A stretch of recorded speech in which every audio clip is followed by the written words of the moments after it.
The 1970s were a tumultuous time for the African American community. The civil rights movement had just ended, and although laws had been put in place to put an end to the archaic notion of segregation, there was still a long way to go before the stigma against skin color was put to rest in the United States. There began to be a shift in the way Black Americans thought of themselves and their culture. As W.E. Du Bois puts it, they did not wish to bleach their Negro blood in a flood of white Americanism. More and more African Americans began to view their culture and African heritage as things of beauty instead of shameful burdens. This led to the formation of a generational rift in the way Black culture was perceived, and through her short story Everyday Use, Alice Walker explores the theme of identity and culture as viewed by the youth and their elders. Today I will be analyzing these themes with respect to a story's plot, characters, and style, and evaluating their relevance in a modern-day context. The story follows an unnamed older Black mother and her two children, Maggie and Dee. The mother and Maggie, who live in poverty, are visited by Dee, who has gone to college to get an education.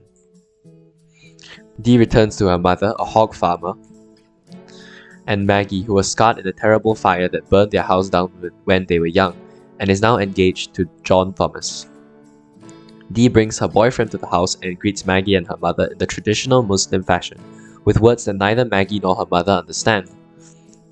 Dee's new boyfriend, Hakim A. Barber, is Muslim, and Dee announces that she is changing her name to a traditional African name, Wanjero Liwanika Kemanjo, because she can no longer stand being named after her white oppressors, even though she is really named after her aunt, Daisy. Wanjero goes around the house explaining the cultural value of the everyday items in it to her mother, and gets to the quilts promised to Maggie for her wedding. Dee explains that the quilts are very precious and therefore she wants to take them back with her because only she will know how to appreciate them. Dee plans to hang the quilts up as works of art, a display of her love for and pride of her African heritage. Maggie reluctantly agrees to relinquish her quilts, and upon hearing these words, the mother snatches the quilts back from Dee, hands them back to Maggie, and sits outside the porch chewing tobacco with Maggie while Dee drives off with Hakim. The story contrasts the materialism of Dee with the practicality of the mother and Maggie. In her paper Everyday Use by Alice Walker, Nancy Tooten asserts that commentaries on Alice Walker's everyday use typically center on the mother's awakening to one daughter's superficiality and the other's deep appreciation of culture.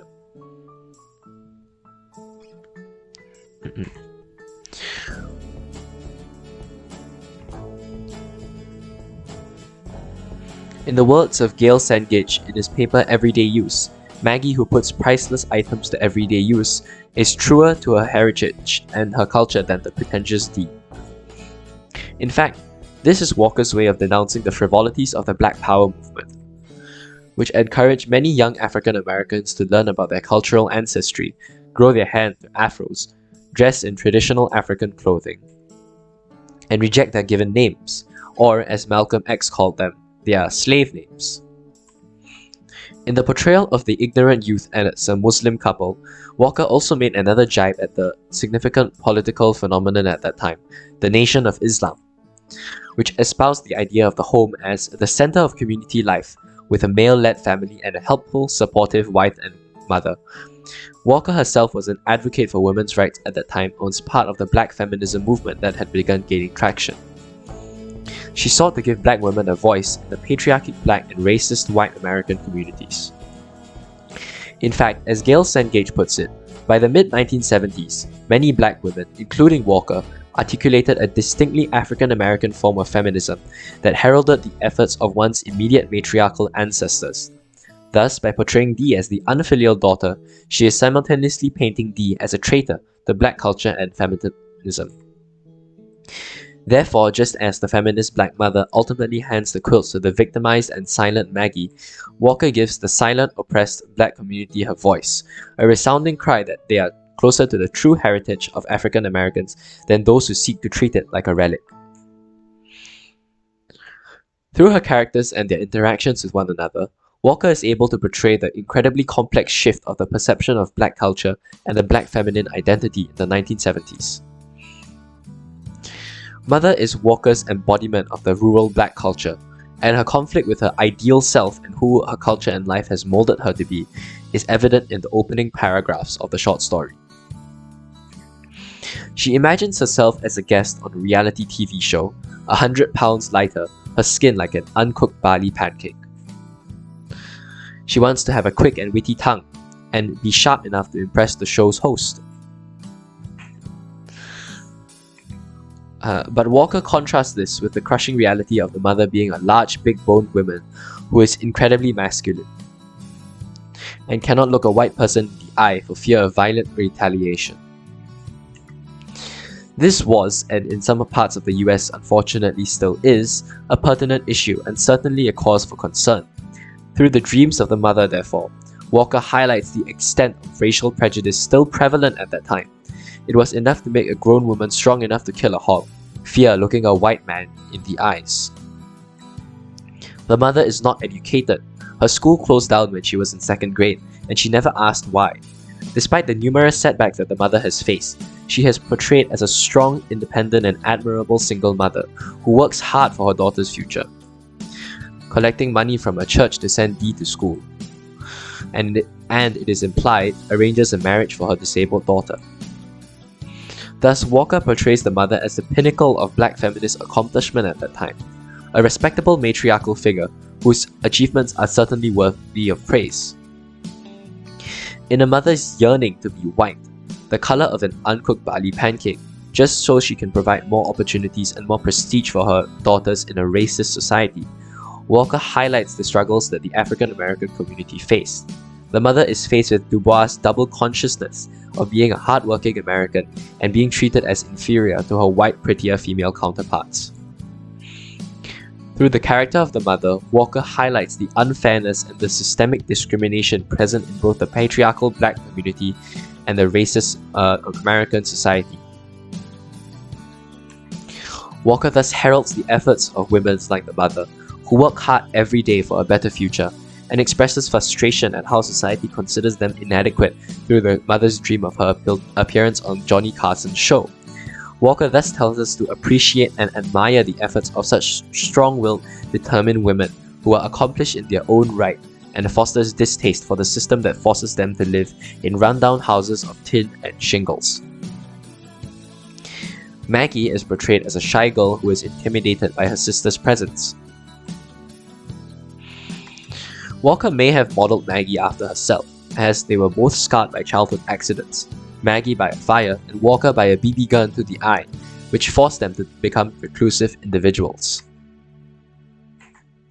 Maggie represents the silenced minority of black women who live in poverty and are true to the traditions and heritage of the African American people. They are treated like animals by the careless white majority of America, who run them over in their racist practices and policies.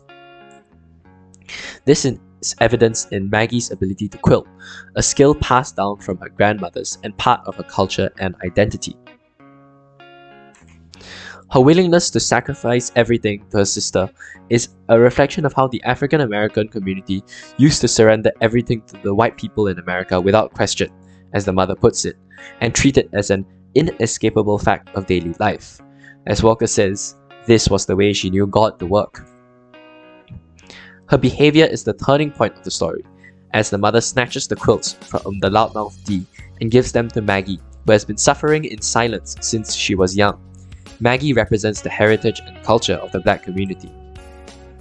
Suffering under white oppressors, conceding everything they own to the white landowners, and being permanently disfigured by the fires of racist fury, especially the pyres of the KKK.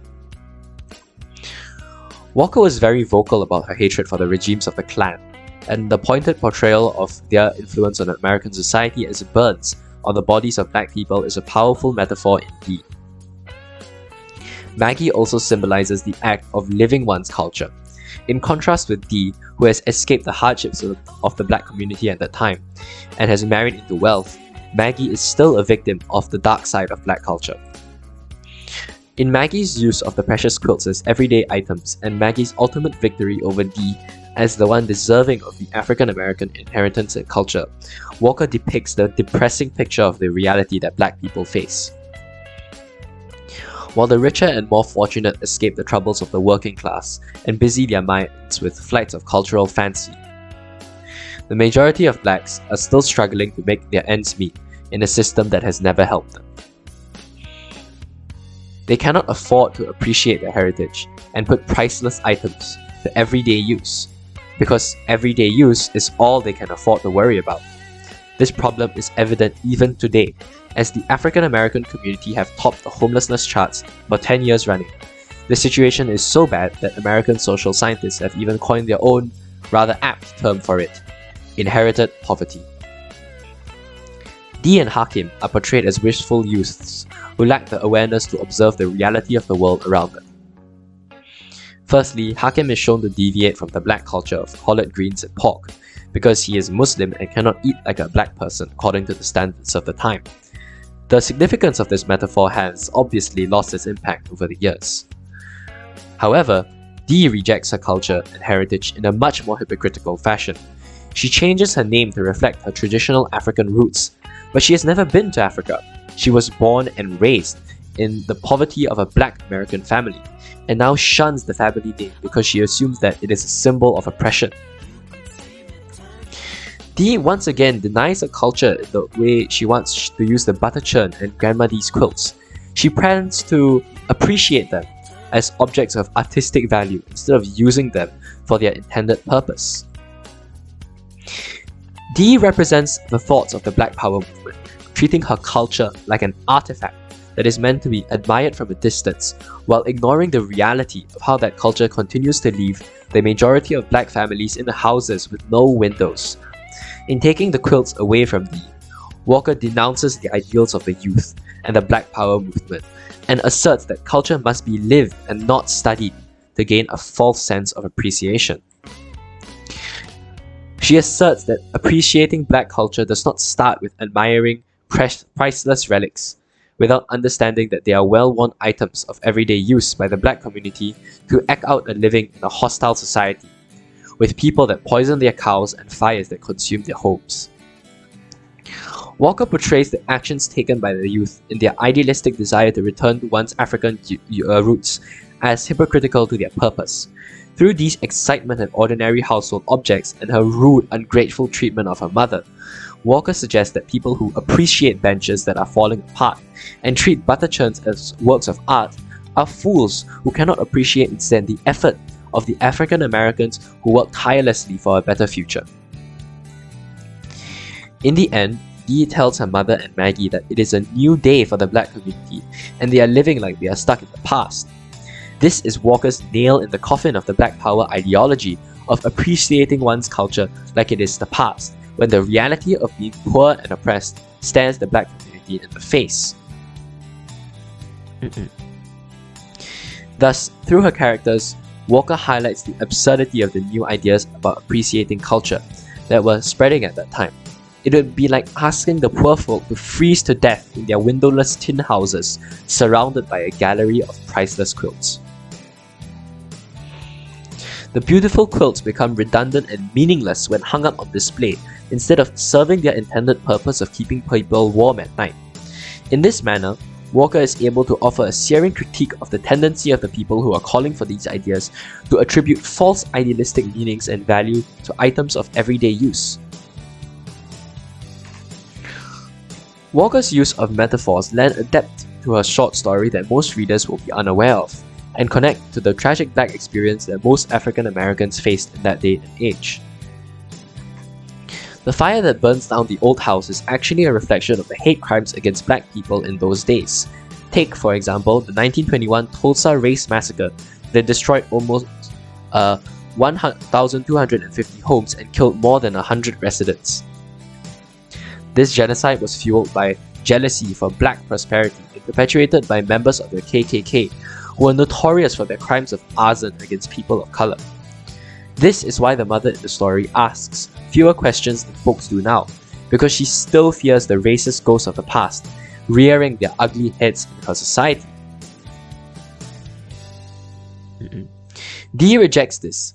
She dares to look anyone in the eye, and dares to work towards a better education and a better future for herself. As the persona puts it, she had a style and knew what style was. Walker intended for Dee to be a reflection of the blind gusto of youth, and yet, in a modern day context, Dee actually paints a rather empowering picture of a person of color, standing up to the prejudice of the past and denying her oppressors the ability to put her down. Personally, I find Dee's fierce determination in the face of opposition to be an admirable trait and a redeeming factor for her character, although it was probably intended to achieve the opposite effect. Traditionally, quilting was the art that connected the African community with their American counterparts. Every black woman in those days knew how to stitch. Therefore, the quilts are an apt and powerful metaphor for the black community itself, stitched up patches that form a whole. They represent the hard work of the black community in fighting for freedom, rights, and equal opportunities in America, and are a reminder of the struggle for these things. Like shreds of cloth forming a quilt, black solidarity was the thread that knit the voices of broken black individuals together to champion for their rights in a voice that was too loud to be ignored, the civil rights movement. Thus, Walker tells the black community not to gaze upon the efforts of their forefathers from afar, but instead lay the quilts upon their beds in everyday use, so that they may remember and properly appreciate the hard work that their ancestors have put in sleeping quiltless on the stone-cold floor of an uncaring America. When the quilts of their forefathers wear out, then it is time for the youth to take up the knitting needles and live their culture by fighting the never-ending battle for their rights to make the quilt of the future. It is sad to say that the teens on TikTok are becoming modern-day Dees in their pursuit of a culture that they have not lived in. Instead of collard greens and pork today, the TikTok crusaders place hairstyles like cornrows and dreadlocks under the lock and key of the black community and attack others that disagree. In this futile effort to reclaim their culture, they have forgotten the meaning and, most importantly, the people behind that culture in the first place. Thus, Walker's short story contains a poignant message for them that culture is not your culture until you have lived in it and can fully appreciate the sacrifices your ancestors have made to bring you to the comparably cushy present day. Thus, the journey to cultural appreciation should not begin with an imitation of dead, meaningless practices. It should begin with an understanding of the history and, most importantly, the people behind those practices, because only after we have put objects to everyday use can we claim to have appreciated them. Here are my references.